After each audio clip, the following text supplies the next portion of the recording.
And then sir, अगर कुछ parents होते हैं जिनके बच्चों में कुछ बिहेवियरल इश्यूज होते हैं, है ना, कुछ बहुत ज्यादा एंग्री होते हैं, कुछ जिद्दी होते हैं, तो अगर इन इन बच्चों वो प्रॉपर इंस्ट्रक्शन फॉलो करते हैं, सपोज वो बच्चे जो एक 9 10 11 15 साल के होते हैं, अगर उन पे हम हिप्नोसिस ट्राई करते हैं उनके लिए तो। उनके लिए तरीका अलग है, उनके लिए स्लीप हिप्नोसिस ओके। तरीका है उनको। वो हाँ। बच्चे हमेशा ट्रांस में रहते हैं, उनको इस तरीके से ट्रांस में लेके आने की कोई जरूरत नहीं होती। ओके। उनका उनको प्रोग्रामिंग करने का अलग टेक्निक है। ओके। मतलब जो मैं आपको मेथड सिखाऊंगा वो 12 13 14 साल के ऊपर वाले लोगों के लिए। ओके। बाकी लोगों के लिए मैं पेरेंट्स को सिखा देता हूँ करना क्या है, और आपको करना पड़ता है प्रोग्रामिंग, ऑटोमेटिक उनमें चेंजेस आना शुरू हो जाता है ओके। बच्चों के लिए। ओके। मेरे पास एक बच्चा है, था मुंबई से था।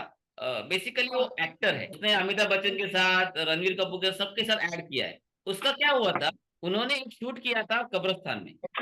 देखो प्रॉब्लम कैसे होते हैं, कब्रिस्तान में शूट किया था और उसमें फियर चला गया। अब धीरे धीरे क्या हुआ कि उसकी उसका नींद का प्रॉब्लम हुआ, चलो वो तो नॉर्मल हुआ। लेकिन एक दिन क्या हुआ, कोरोना का समय था, बरोबर है आपको।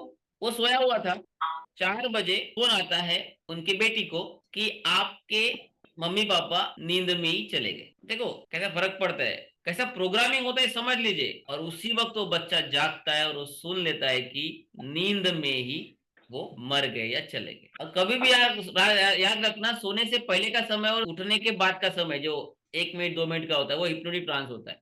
उस बच्चे ने वो बात सुन ली और उसके माइंड में बात चली गई कि अगर मैं सो जाऊंगा तो मर जाऊंगा। अब उसका नींद का प्रॉब्लम शुरू हो गया, अब वो सोता ही नहीं।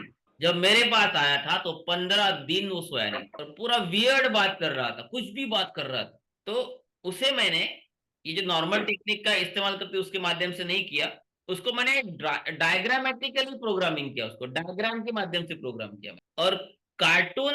मतलब ऐसे बच्चों को क्या करना पड़ता है पता है क्या, ऐसे बच्चे कार्टून ज्यादा देखते हैं, तो कार्टून सीरियल के माध्यम से उनको एज अ एक्टर वहां कंसिडर करते हुए वो सिचुएशन को क्रिएट करके उनके प्रॉब्लम को सॉल्व किया जाता है। तो इस तरीके के प्रॉब्लम हमारे सबकॉन्शियस माइंड में चले जाते हैं। समझ में आ रहा है सब कैसे चले जाते हैं? हाँ, समझ में तो आ रहा है।